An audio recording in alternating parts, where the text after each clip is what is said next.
This is the Mike Marsh G1 IAR kitchen. Kitchen table. This hasn't featured before. It actually hasn't, so it's all brand new, isn't it? So here we are in the kitchen with a little quiz question for you. It's a spot the difference. I want you to tell me what is the difference between these two radios, these two Icom handies. Spot the difference. Hang on a minute, let me just put my glasses on. Oh, I already have. They look identical. Buttons all the same. Oh wait, hang on. At the top, one says ID-52. This one says ID-52 Plus. Aha, so plus what? This is exactly the new one that's just come out. So what are the differences? As you can see, cosmetically, not a lot of difference between the two. They both take the same battery pack. They look pretty much identical in every way. So we'll explain in a second what the differences are. First of all, though, here's a hot tip for you. If you bought an ID-52, you get it out the box. What do you always want to do when you get it ready? Turn it on straight away and go. Start doing stuff with it. Yep. So, in common with the 52, if I can never open these little you do have trouble rubber with doodahs, those grommets. but if I do you want to use your special pen trick? No, it's all right. There it is. You got it. I'm in. I haven't got. It's chewing my fingernails. Oh, SD card. Yeah, it's a little SD, a mini SD card there, a micro SD card. Micro, yeah. If I can. No, I can't even ping it out now. There we go. So there's the little micro SD card. There we go. And the other ID-52 has this as well. Same as that, yeah. If you put that in the adapter and pop it into your PC, you can then go to downloads and you can download an ICF file onto this. Okay. And then you can pop it straight back into the radio. And what's an ICF file? Well, that contains all the information that you're going to want. It's a complete one that Icom have put together that's got all the UK repeaters in, European repeaters. In fact, you can select how much information you have in the particular file you download for the stuff you want. But basically, you'll have all your repeaters, all your D-Star repeaters, and then when you switch the radio on, you are literally so it's like ready the to go. full setup for channels, repeaters, everything. So once you've done that, what do you do next? Well, let's look at the other differences here. If I have a look on the side and just open up this little rubber doodah, which is covering up the USB slot, what do you see there? Well, there's been this kind of globalization now of USB. Keep talking while I try that. That's it. This could take some time. Cover me opening that up. There we go. USBC. There we go. So we now have a USB-C socket on here, which makes finding a lead to connect well, it and to. it also means, you know, before we've had to buy about 15,000 different USB connectors to charge anything, to use anything. The USB-C is going to be the way forward for everything we own soon. So true. So now you've got one lead that is going to be fairly easy to find to connect this up. Now, with the ID-52, with the slightly different connector, you could connect that up and you could plug it into your PC.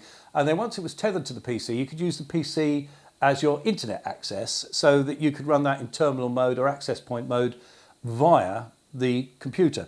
But what you couldn't do before, even though the ID-52 has Bluetooth and you can do various Bluetoothy things, this radio has a new Bluetooth chipset in it. And I think that's probably the biggest difference.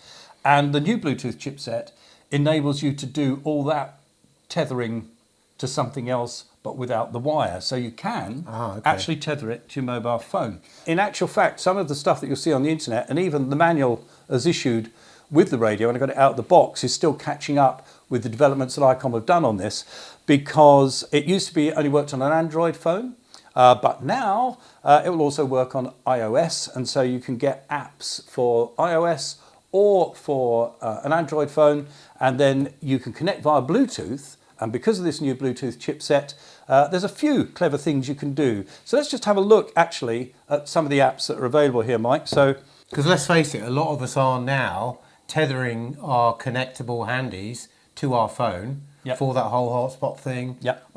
It's not just about using it analog style or digital voice style. But if you were doing that with the hotspot, normally you'd have the hotspot would be, you'd have to connect the hotspot to your phone. With a wire, Well, you know, you could do that wirelessly maybe, or however you do it. But you're skipping all that out because you just got radio, phone, off you go. Like it. And so also you could leave the phone on the table here and wander around your room a bit within the range of the Bluetooth. So it's all good. And for that, they have produced a couple of, which we will just show you in this short comparison video.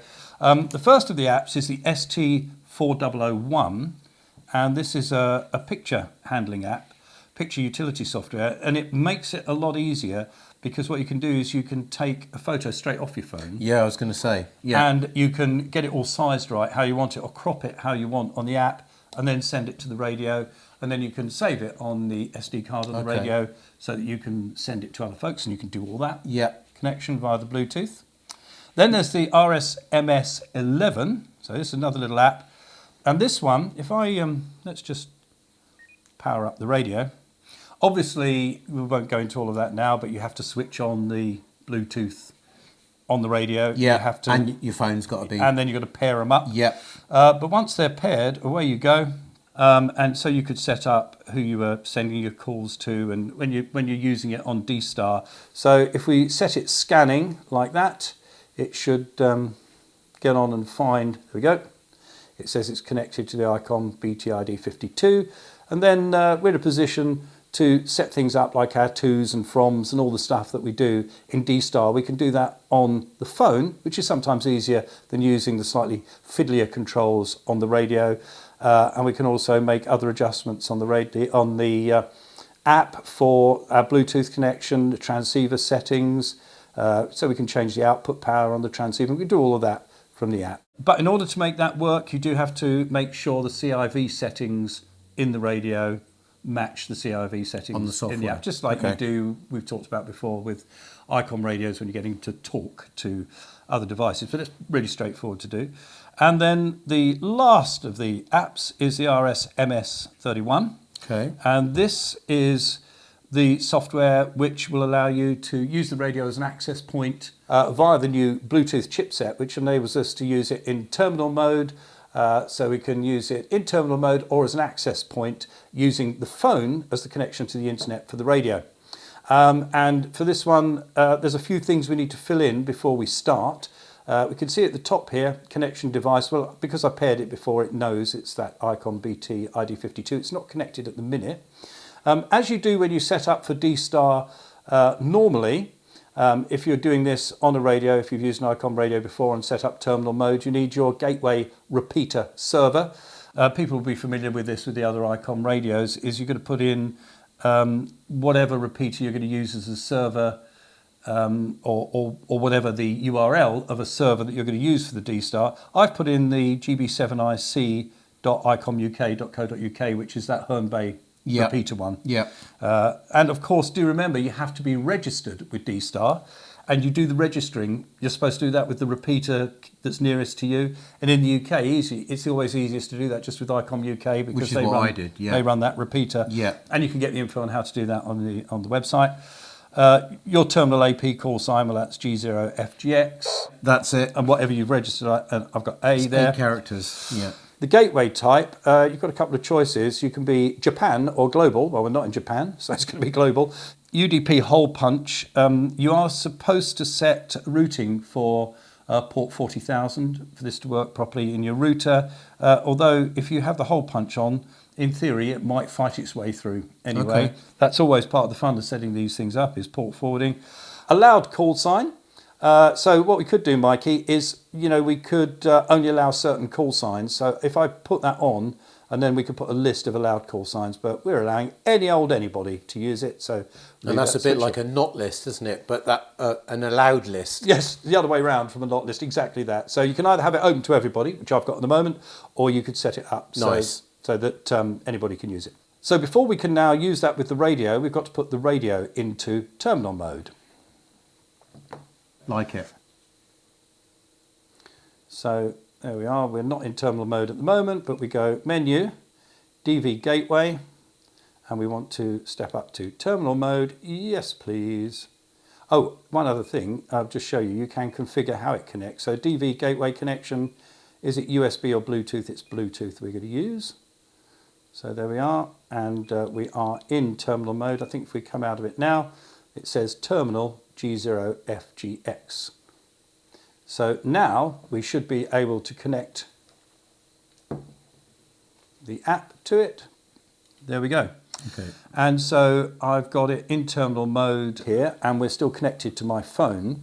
But that's not the only thing we can do, because we can use the dual function now And we had on the other VFO the Sidmouth analog FM repeater. So if we get them both up together, there we go. We can monitor both at the same time. That's a new thing for the 52 Plus. So we can be listening via our terminal mode, and at the same time we can be listening to the Sidmouth repeater, or if I were to step up to make that one the top, I can be tuning through other repeaters or simplex channels and be doing both things at the same time. So it's like fully dual watch, dual receive at the same time, yeah? Yeah. So we could be monitoring them both at the same time, Right. which is pretty handy.